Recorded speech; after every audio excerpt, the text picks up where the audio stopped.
खेल नहीं है। यह उन अनगिनत आंखों की कहानी है जिनमें आशा की एक छोटी सी लौ अब भी टिमटिमा रही है। यह उन होठों की मौन मुस्कान है जो प्रार्थना बन चुकी है और उन दिलों की उस गहरी पीड़ा की अभिव्यक्ति है जो शब्दों से परे है। हम बात कर रहे हैं ईपीएस 95 के उन पेंशन भोगियों की जिन्होंने अपने जीवन के सुनहरे वर्ष इस राष्ट्र की आर्थिक नींव को मजबूत करने में अर्पित कर दिए और आज जीवन के सबसे नाजुक मोड़ पर एक सम्मानजनक जीवन के लिए संघर्षरत हैं। लेकिन साथियों, आज हमारी इस बातचीत की शुरुआत एक ऐसी चुनौती से होगी जिसने इस पूरी लड़ाई को और भी जटिल और भी दुखद बना दिया है। यह चुनौती है गलत सूचनाओं का एक जहरीला और व्यापक तूफान जो सोशल मीडिया और डिजिटल प्लेटफॉर्म्स पर एक महामारी की तरह फैल रहा है। क्या आपने कभी गौर किया है कि आपके यूट्यूब के फीड या व्हाट्सएप की स्टेटस पर बार बार ऐसी चमकदार सुर्खियां उभरती हैं जो ऐतिहासिक फैसला, बड़ी खुशखबरी कल से मिलेगी, बढ़ी हुई पेंशन जैसे मनमोहक शब्दों से सजी होती हैं। यह सुर्खियां इतनी प्रभावशाली और विश्वसनीय लगती हैं कि एक पल के लिए आपका दिल खुशी से धड़कने लगता है। पर क्या कभी आपने इस सच्चाई पर गौर किया है कि जब महीने के अंत में आपका बैंक खाता खुलता है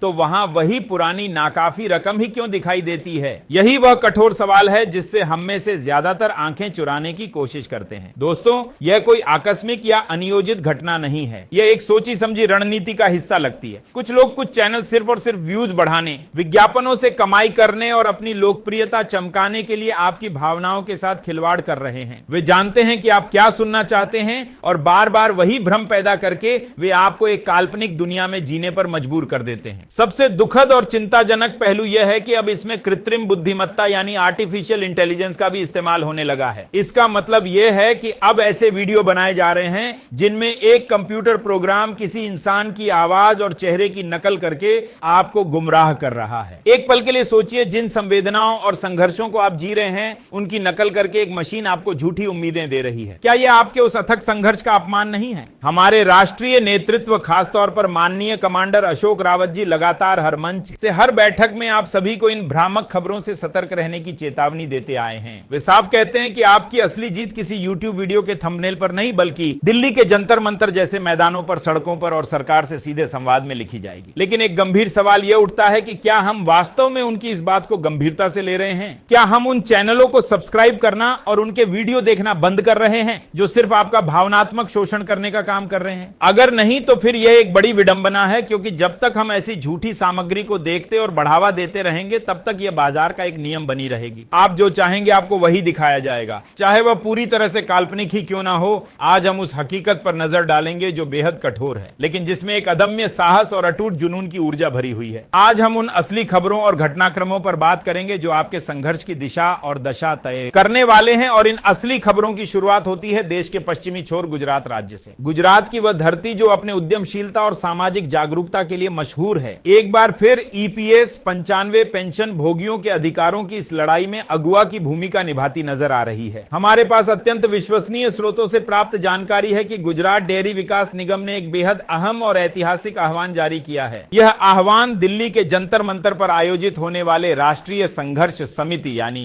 एनएसएससी के उस विशाल और निर्णायक आंदोलन के लिए है जिस पर पूरे देश की नजर टिकी हुई है। गुजरात डेयरी विकास निगम का यह संदेश सिर्फ एक संस्था का बयान नहीं है। यह गुजरात राज्य के लाखों पेंशन भोगियों की सामूहिक इच्छा शक्ति और दृढ़ संकल्प की गूंज है। इस पत्र में निगम ने गुजरात के सभी जिलों के ईपीएस 95 पेंशन भोगियों से एक बेहद मार्मिक और ओजस्वी अपील की है। उन्होंने कहा है कि आप सभी अधिकतम संख्या में एकजुट होकर दिल्ली के लिए रवाना हो। यह दिल्ली चलो का नारा अब सिर्फ एक नारा नहीं रह गया है, बल्कि हर पेंशन भोगी की व्यक्तिगत जिम्मेदारी बन गया है। इस अहम सूचना को हम तक पहुंचाने में गुजरात के उन अथक योद्धाओं का बहुत बड़ा योगदान है जो निस्वार्थ भाव से बिना किसी शोर शराबे के जमीनी स्तर पर इस लड़ाई को मजबूती दे रहे हैं। हमें यह जानकारी मिली है कि संलग्न कर्मचारी एवं निवृत्त कर्मचारी समन्वयक लोक संस्था, जिसका मुख्यालय महाराष्ट्र के बुल्ढाना में है और जो मांडवी कच्छ गुजरात से भी सक्रिय है, इस आंदोलन को जमीन पर मजबूत बनाने में जुटी हुई है। गुजरात में इस पूरे अभियान की कमान दो वरिष्ठ और समर्पित नेताओं के कंधों पर है। श्री RSC पटेल जी और श्री बी चौहान जी यह वे नाम हैं जो गुजरात के पेंशन भोगियों के लिए एक प्रेरणा के स्रोत के समान है। हमारी तरफ से हम इन दोनों महानुभावों, इन दोनों वरिष्ठ योद्धाओं को अपना श्रद्धापूर्ण अभिनंदन पेश करते हैं। इन नेताओं की उम्र और संभावित स्वास्थ्य चुनौतियों के बावजूद उनके जज्बे और ऊर्जा में कोई कमी नहीं है। वे न सिर्फ खुद दिल्ली जाने की तैयारी कर रहे हैं बल्कि पूरे गुजरात राज्य के हर कोने से पेंशन भोगियों को इस ऐतिहासिक आंदोलन का हिस्सा बनने के लिए प्रेरित और संगठित भी कर रहे हैं। यह एक बेहद विशाल और चुनौतीपूर्ण काम है। यह सिर्फ एक प्रदर्शन नहीं बल्कि एक यज्ञ है जिसमें वे अपनी पूरी शक्ति झोंक रहे हैं। उनके द्वारा जारी किए गए संदेश में लिखित पंक्तियां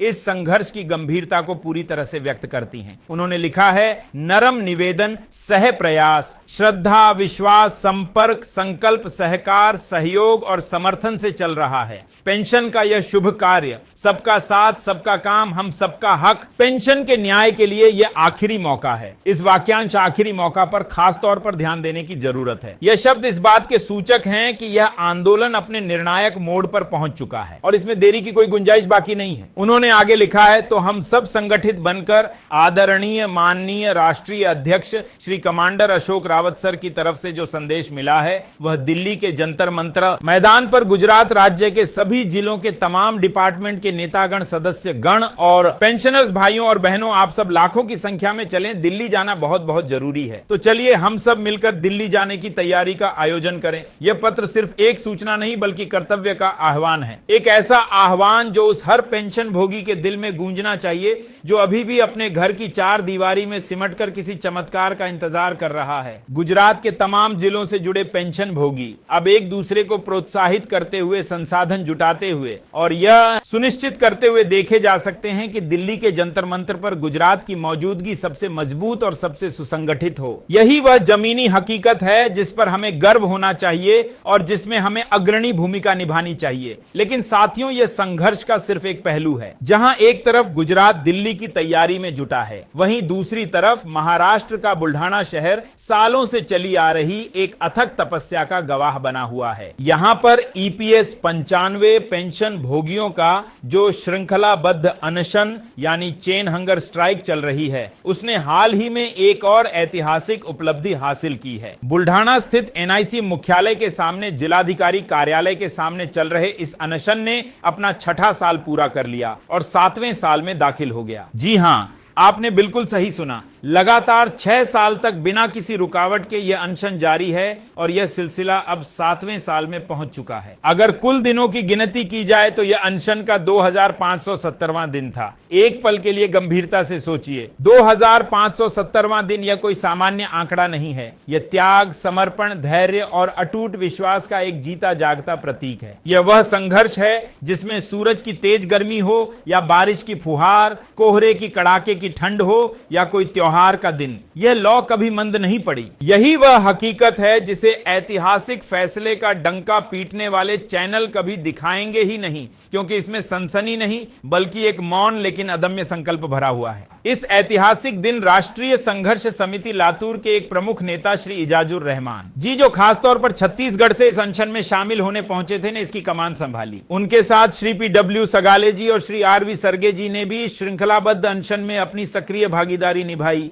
यह नजारा अपने आप में अनूठा था। एक राज्य का नेता दूसरे राज्य में चल रहे संघर्ष में अपनी एकजुटता जता रहा था। यह साबित करता है कि यह लड़ाई क्षेत्रवाद या प्रांतवाद से ऊपर उठकर पूरे देश के पेंशन भोगियों का एक साझा मुद्दा बन चुकी है। बुल्ढाना का यह अनशन सिर्फ एक प्रतीक नहीं बल्कि एक जलती हुई मशाल है जो अंधेरे में रास्ता दिखा रही है। साथियों, यह दोनों घटनाएं, गुजरात का जन आह्वान और बुल्ढाना का अनशन, एक ही सिक्के के दो पहलू हैं। एक तरफ जहां जनशक्ति का विशाल ज्वार तैयार किया जा रहा है, वहीं दूसरी तरफ एक अटूट धैर्य और संकल्प का प्रदर्शन लगातार जारी है। यही इस आंदोलन की असली ताकत है। यह सिर्फ मांगों की लड़ाई नहीं बल्कि आत्मसम्मान की लड़ाई है। हर पेंशन भोगी का यह संघर्ष उन सभी लोगों के लिए एक सबक है जो आसान रास्तों और झूठी खबरों के जाल में फंसना चाहते हैं। अब समय आ गया है कि हम सब एक हो जाएं। गुजरात, महाराष्ट्र, छत्तीसगढ़ या देश का कोई भी कोना, यह लड़ाई हम सब की है। दिल्ली के जंतर मंतर पर होने वाला आंदोलन इस लड़ाई का एक निर्णायक पड़ाव साबित हो सकता है, लेकिन इसके लिए जरूरी है कि हम सब अपनी जिम्मेदारी समझें। उन चैनलों और सूचनाओं पर विश्वास करना बंद करें जो सिर्फ आपको भ्रमित करने का काम कर रहे हैं।